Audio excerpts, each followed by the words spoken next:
सुबह के तकरीबन 6 बजे का टाइम था। चारों तरफ घना जंगल। ऐसे में कृष्णकांत नाम का एक आदमी किसी को ढूंढते हुए नजर आ रहा था। नीलावंती, बेटा नीलावंती, कहाँ हो तुम? कुछ देर तक इधर उधर ढूंढने के बाद उसने देखा कि उसकी 12 साल की बच्ची नीलावंती कुछ खतरनाक जंगली जानवरों के बीच बैठी है। यह देखकर उसके रोंगटे खड़े हो गए। किसी ने देखा तो भारी मुसीबत हो जाएगी। उसने नीलावंती का हाथ पकड़ा और उसको तेजी से घर ले आया। नीलावंती बचपन से ही इंसानों से बहुत कम बोला करती थी। वह जंगल में जाकर जानवरों से मिलती और उनके साथ ही अपना वक्त बिताया करती थी। धीरे धीरे नीलावंती जवान और खूबसूरत हो गई।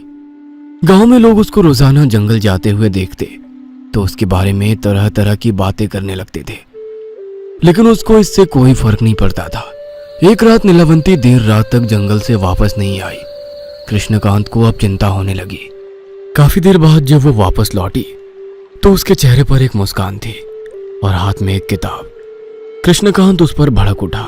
नीलावंती, तुम इतनी रात रात जंगल में आखिर करती क्या हो? कब तक तुम इसी तरह जंगल में जाकर अपना समय खराब करती रहोगी? बाबा, मैं वहाँ अपना समय बर्बाद नहीं करती।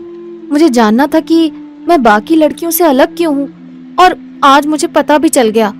आगे से मैं जो भी कुछ करूँ, जहाँ भी जाऊँ, आप मुझ पर कोई रोक टोक नहीं करना। सिर्फ जानवर ही नहीं, मैं अब पेड़ पौधे, पहाड़ और भूत पिशाचों से भी बात करने का तरीका सीखने लगी हूँ। साथ साथ ही मुझे ये ग्रंथ लिखकर मेरे जीवन का एक लक्ष्य भी पूरा करना है, और इसके लिए जो मुझे करना पड़ेगा वो मैं करूँगी। ऐसा कहकर नीलावंती अपने कमरे में जाकर सो गई। इसी गांव में महेंद्र नाम का एक जमींदार भी रहता था। अभी रात अपने दूसरे पहर पर थी। महेंद्र के घर से चीख पुकार करने की आवाजें आ रही थी। उसका जवान बेटा बहुत ही अजीब बर्ताव कर रहा था। वह हाथ में चाकू लिए खुद को नुकसान पहुंचा रहा था। उसकी आंखें लाल और सुर्ख थी और मुंह से औरत की भयानक आवाजें निकल रही थी। मैं इसको नहीं छोड़ूंगी, अपने साथ लेकर जाऊंगी। ये कहकर उसने महेंद्र के हाथ पर चाकू चला डाला। जल्दी से किसी ओझा बाबा को बुलाओ, इस पर किसी का साया है। जमीन पर बैठकर वो अपने ही पैर का मांस काट कर खाने लगा। यह देख सभी का दिल दहल उठा। यह चीख पुकार सुनकर नीलावंती ने अपनी किताब उठाई और बिना कुछ कहे उसके घर पहुंच गई। आप कुछ देर के लिए मुझे और इसे अकेला छोड़ दीजिए। उसके बोलने पर सभी कमरे से बाहर आ निकले। नीलावंती ने अंदर से कुंडी लगाई। तू बचाएगी इसको, ये देख। उसने चाकू अपने पेट में मारना चाहा, लेकिन नीलावंती ने जैसे ही किताब खोलकर मंत्र पढ़ना शुरू किया, चाकू उसके हाथ से छूट गया। वो अपने कानों पर हाथ रखे चीख पुकार करने लगी। बाहर खड़े सभी लोग उसकी चीख पुकार सुनकर डर रहे थे। कुछ देर बाद सब कुछ शांत हो गया।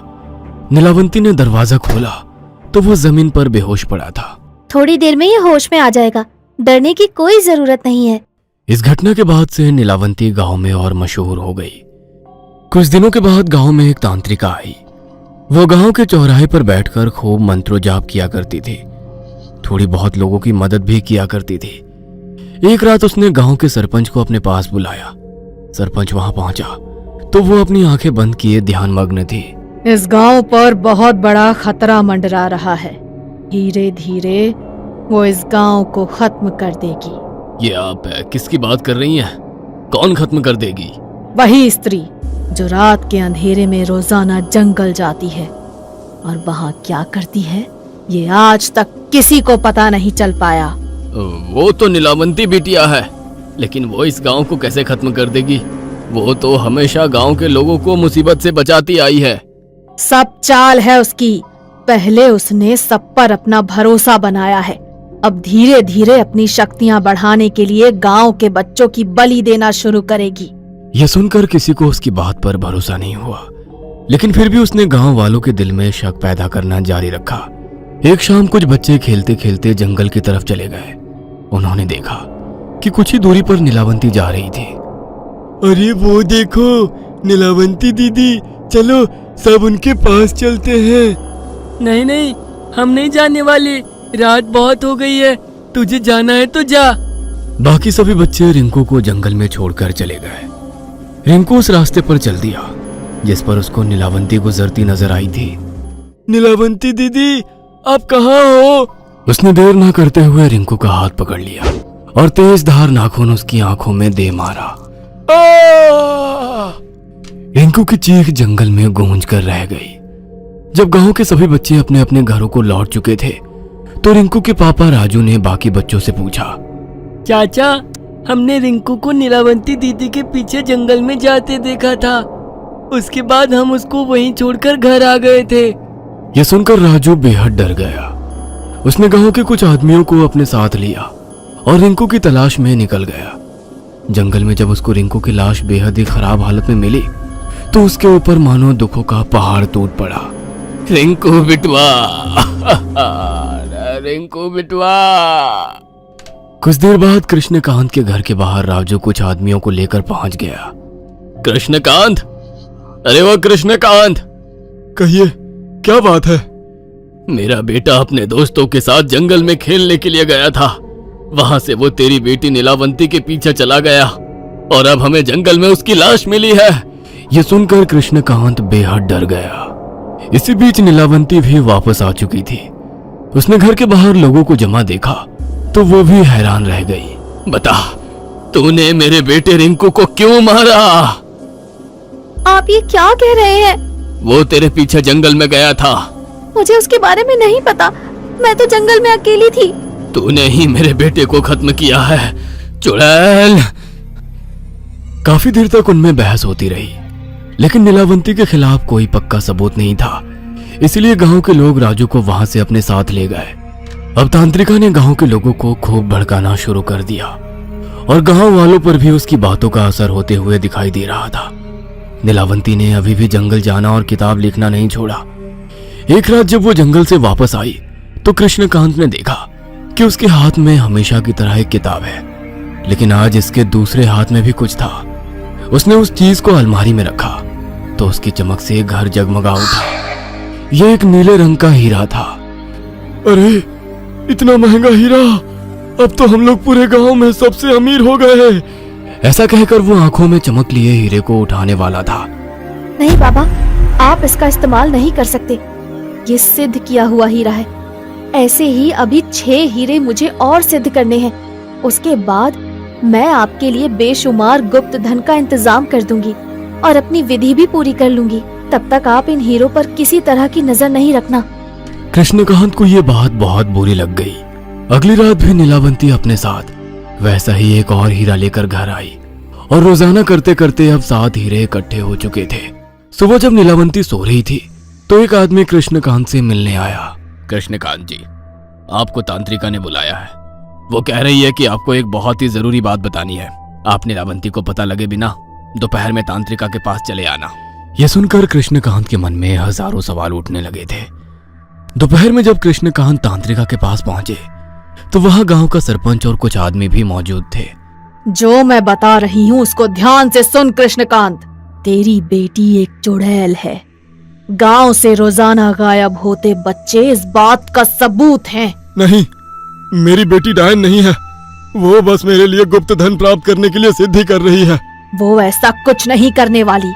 अगर वो तुझे अमीर बनाना चाहती तो उन 7 हीरों में से एक भी उसने तुझे क्यों नहीं दिया? और उस ग्रंथ में वो क्या लिखती है आज तक तुझे क्यों नहीं बताती? इस बात को सुनकर कृष्णकांत से कोई जवाब नहीं बना। आज रात जब वो जंगल जाएगी तो हम सब उसका पीछा करेंगे। तब मैं उसको उसके असली रूप में लेकर आऊंगी और हमें ये भी पता चल जाएगा कि वो जंगल में आखिर करती क्या है, उस ग्रंथ में वो क्या लिखती है।